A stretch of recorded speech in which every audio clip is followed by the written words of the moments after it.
Head coach Robert Shields of Bridgeport joins us, and he's very close to a milestone. First of all, Coach, good evening to you. How are you? Good. How are you? I'm doing well. How's the JV game going? Any weather problems there? No, we're all right. I think we've dodged it right now. Parkersburg showed up a little bit late. Had a little problem with their bus, but we've got it started about 20 after 6. We're in the bottom half of the first right now. Well, very good. Well, Coach, as we told our listeners before, you're on the verge of an incredible personal milestone. I know you don't like to talk about yourself much, and I know you'd like to you would have liked to have these in the bank before you talk about it at all. But I know you play pretty much every day next week, and I wanted to bring you on and kind of set this up and congratulate you. 1,000 victories, actually at 998 right now.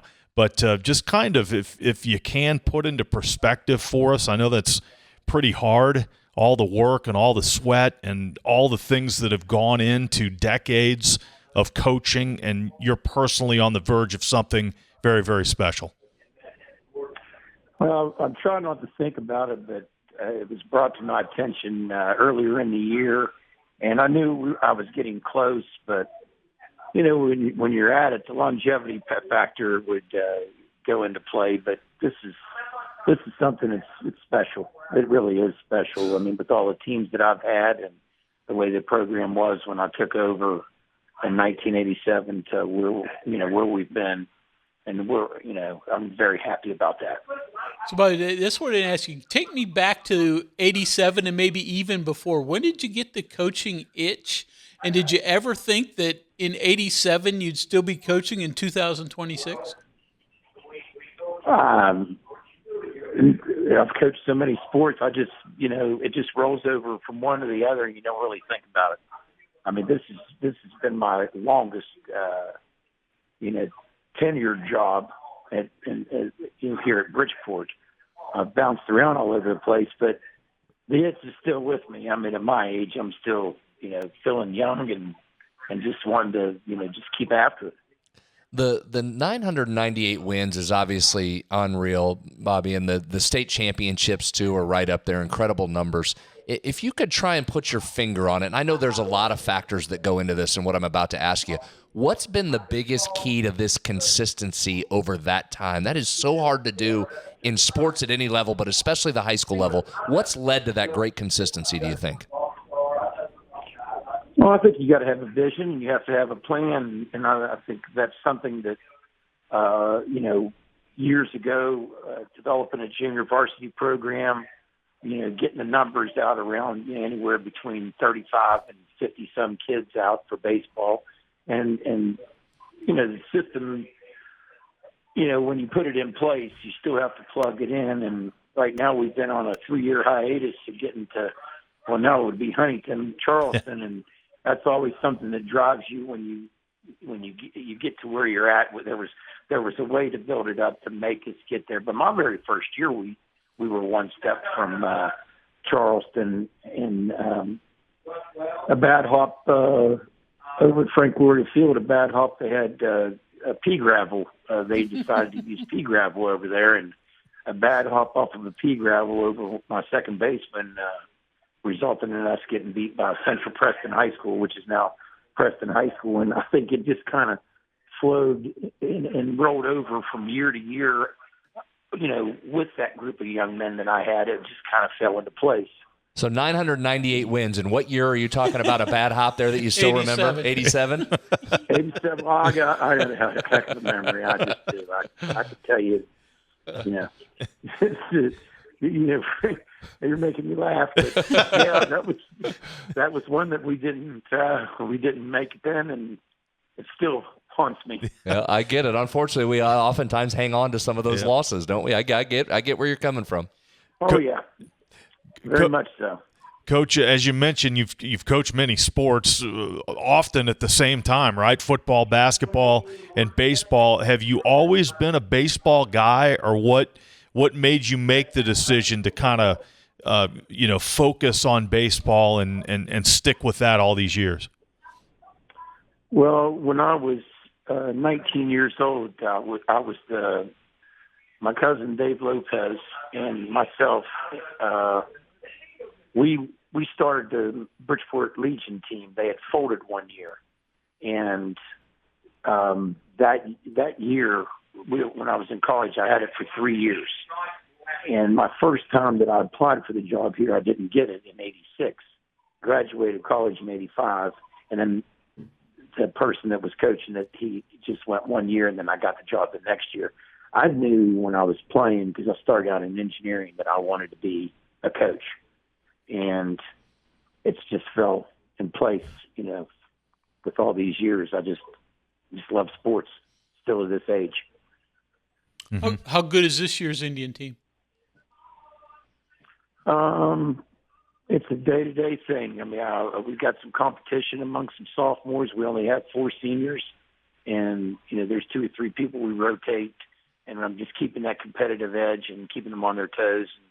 My staff's, we're on them as a group. We're just watching them and making sure that they're, watching every step of the way to make them smarter and focused. And I'm very pleased with them so far. Very pleased with this group. Bobby, so many people have said that kids are changed and they're different, and this is a different world certainly than it once was when you got into it in '87. You buy into that? Have kids changed a lot in your mind? Oh yeah, definitely. My dad, when he was living, told me that a long time ago. I mean, he said, "Boys," he'd always said, "Boy, it's a different group right now. It's a different day," and he was right. He was right then, and that was 2010. So, I mean, that's 16 years ago, but it's changed even more now. And so, what have you had to do to adapt to those changes over all this time you've been coaching? What's the biggest change for you? I think the biggest thing is you gotta step back a little bit, take a little bit of a deep breath and approach to see what you have. But the character in the kid, you want to make sure that they realize, what task they have at hand, and I think they know what's expected of them when they go here. A lot of these kids could probably play and start on other teams. And they have to. There's a pecking order. I know this year we just have 4 seniors, but last year we had a ton of seniors that were graduated, and some of those senior kids didn't even play.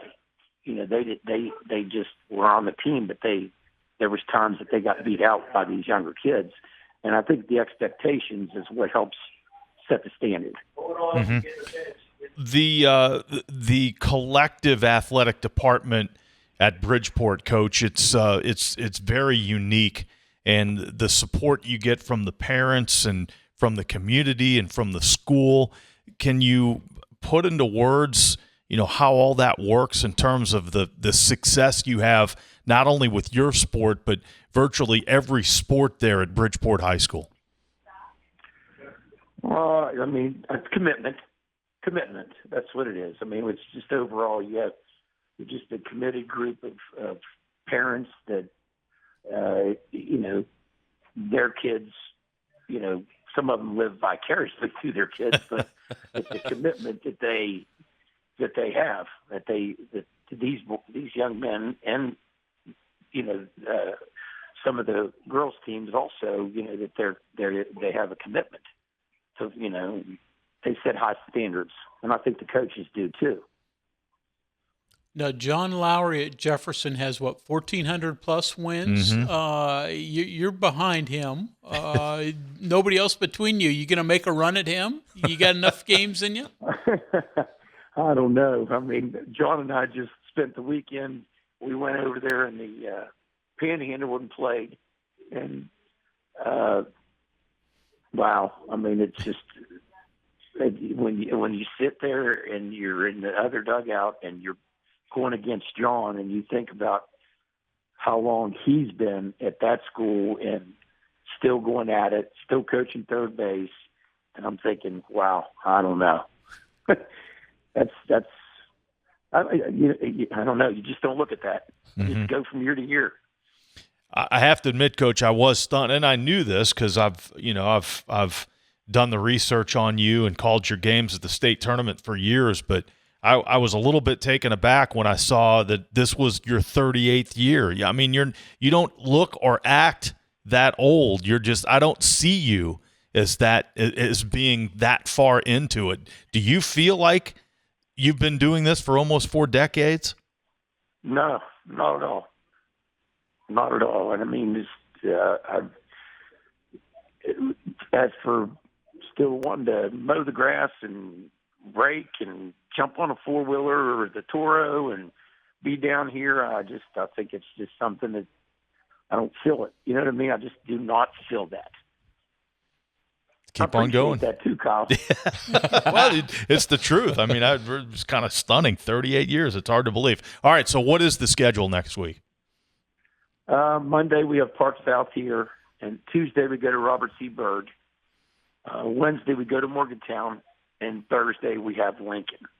Okay. And we have one makeup with North Marion, which I'm trying to hold into the following week because like I say, we're allotted 32 ball games, and we don't start our tournaments till May 18th, and that's a long time to keep your kids prepped and game ready. Yeah, no doubt. Well, that's one more thing. You just sparked that in my brain. You're as qualified to comment on this as anybody. What do you think of the new format, the expansion? I don't know yet.